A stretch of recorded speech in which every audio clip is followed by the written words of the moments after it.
Today we're going to be using the anterior and posterior Sickle scalers. This is an S204SD and it is used on the posterior teeth. It has two working ends and two cutting edges, so you have to be very careful when adapting. It is used supragingivally and subgingivally. So gingivally, you can only you can use 1 to 3 millimeters of into the sulcus or the pocket. You use it to scale light to moderate calculus, and you use moderate pressure. When trying to find the correct working end, you will put the terminal shank parallel to the distal surface of the tooth you're going to be scaling. So for example, this one, it is parallel to the tooth. If you turn it around, this wouldn't be considered parallel. So this is the correct working end. You can also check the V to the D, and the V is pointing to the distal, so you know that's the correct working end as well. When you're working on number 28 and 29 buccal surfaces, you are going to be sitting at a 9 o'clock position. You're going to tell your patient to move away from you, and you're going to tell them to put their chin down. So you're going to be working on the mandibular arch. I will use my mirror to retract the cheek, and I'll have better access when scaling. So this will be the correct working end. I will be fulcruming on the incisal edge of the anterior teeth. For number 29, I will insert at the distal line angle and rotate,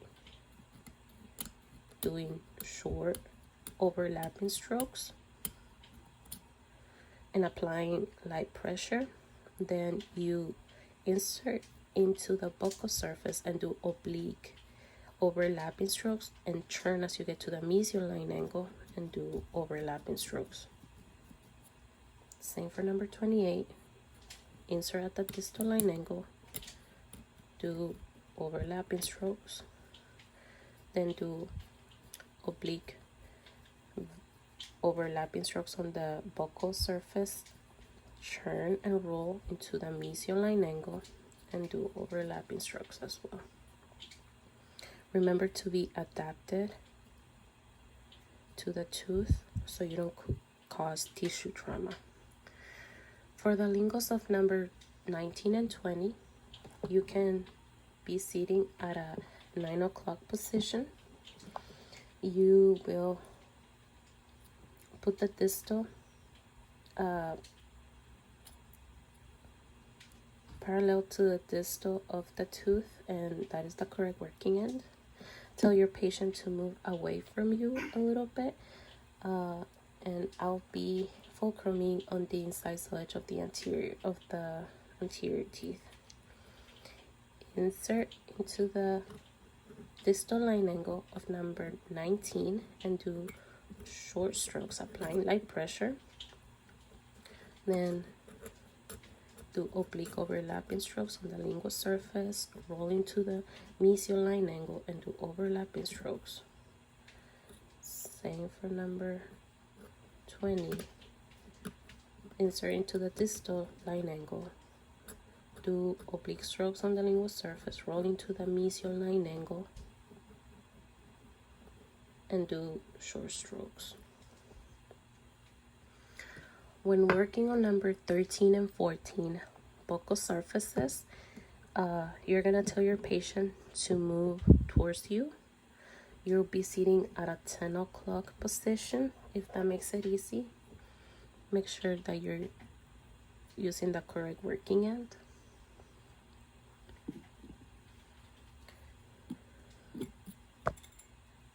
And this will be the correct working end.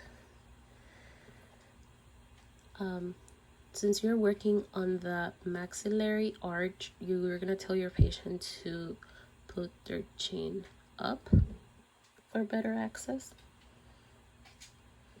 So I'll be fulcruming on the occlusals of the premolar teeth. So insert into the distal line angle, roll into the contact, and do short strokes. Then do oblique strokes on the buccal surface and roll into the mesial line angle. Apply light pressure, and you're gonna do a rocking motion on your fulcrum when you're scaling.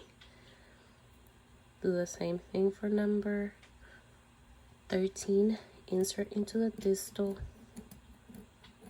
short strokes, do overlapping strokes onto buccal,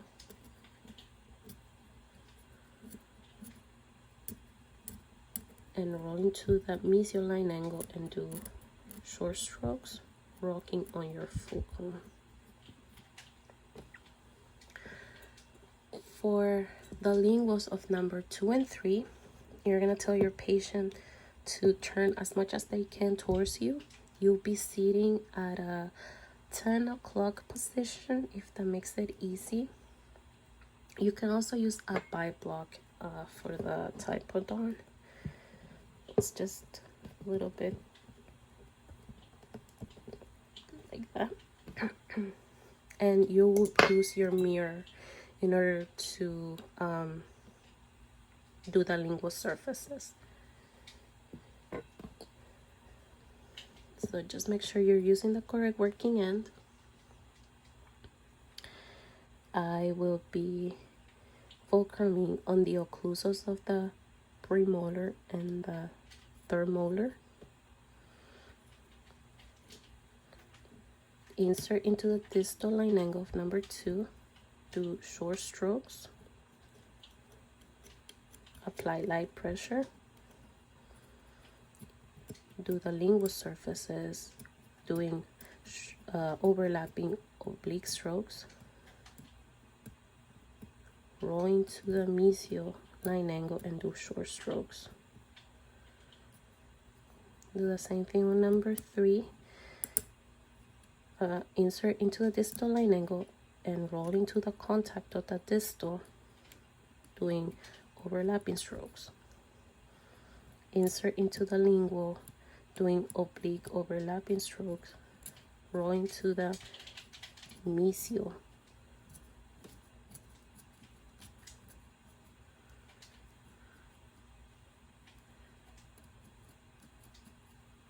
There. Now we're gonna focus on the anterior Sickle scaler for the anterior teeth. It is straight sickle. It has 2 cutting edges.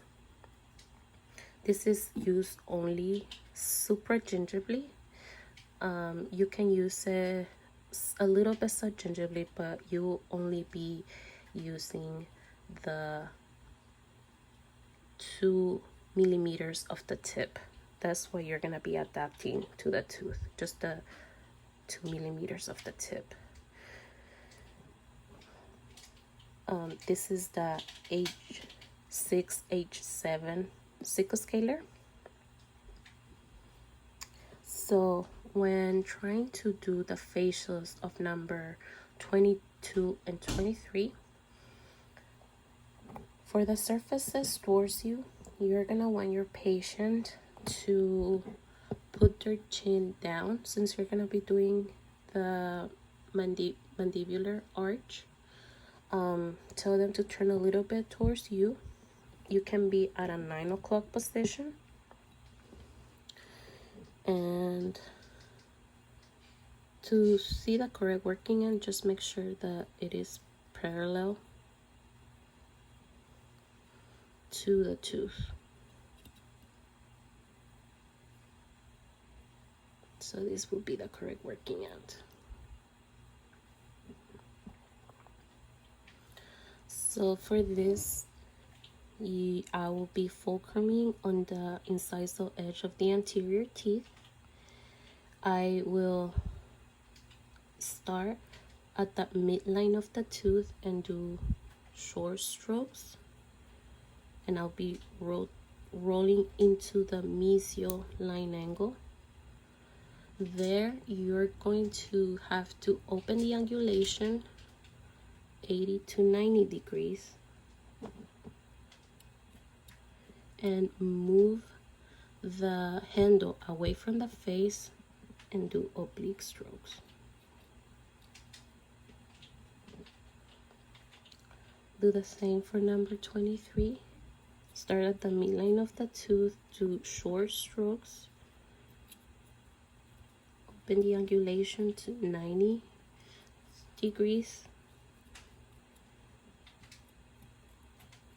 Move the handle away from the face and do oblique strokes into the contact area. For surfaces away from you, you're going to be sitting at a 12 o'clock position. And you're going to be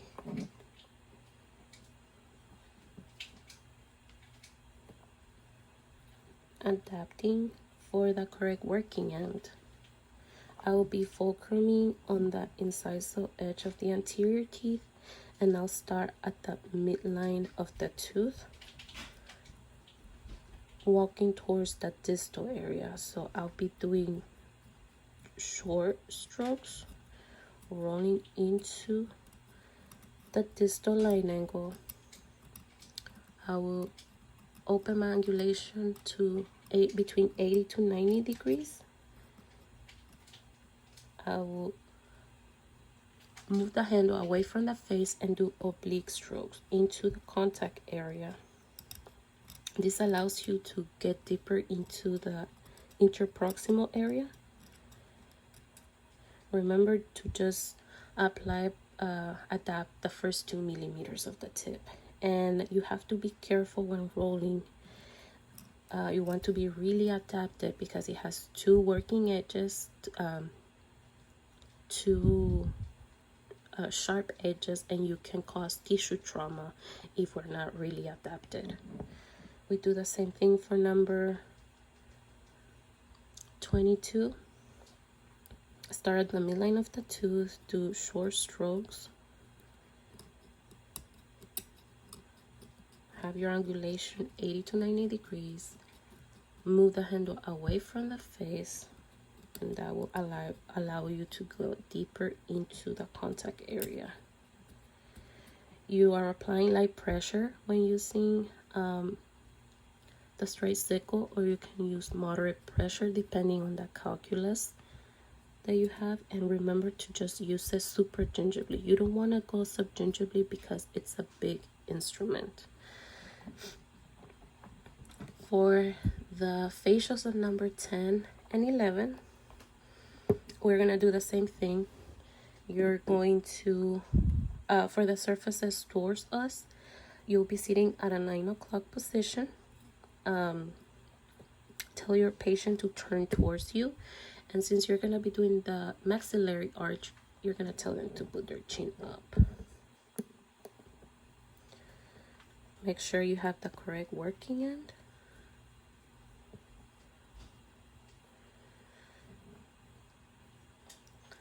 I'll be fulcruming on the incisal edge of the anterior teeth. Apply light pressure. Do short strokes, oblique strokes.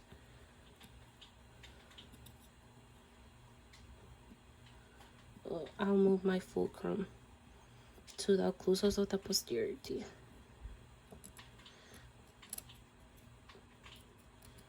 Open your angulation 80 to 90 degrees. Once you get to the mesial line angle, you're gonna move the handle away from the face and do oblique strokes. Same for number 10. Start at the midline of the tooth, do short strokes.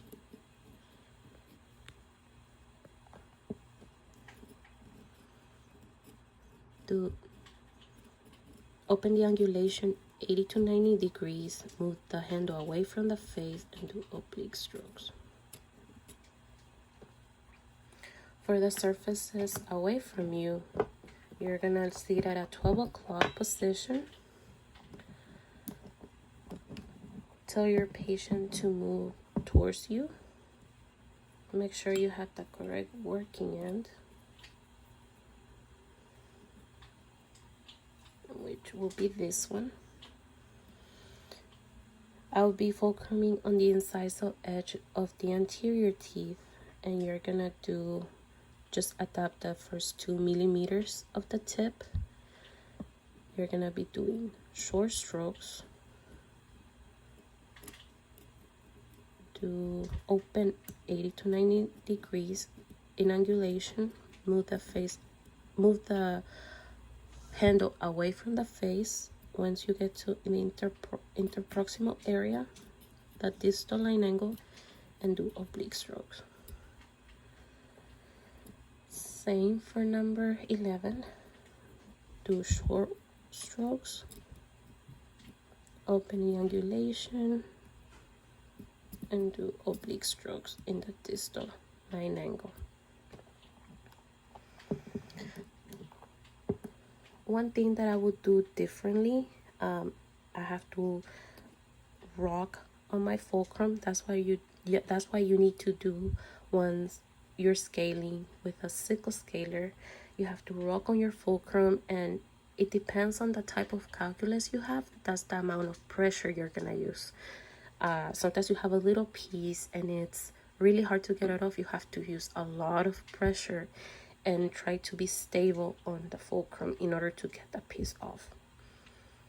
So for me, one thing I would do different, it would be to just rock on my fulcrum. And that's it for today. Thank you.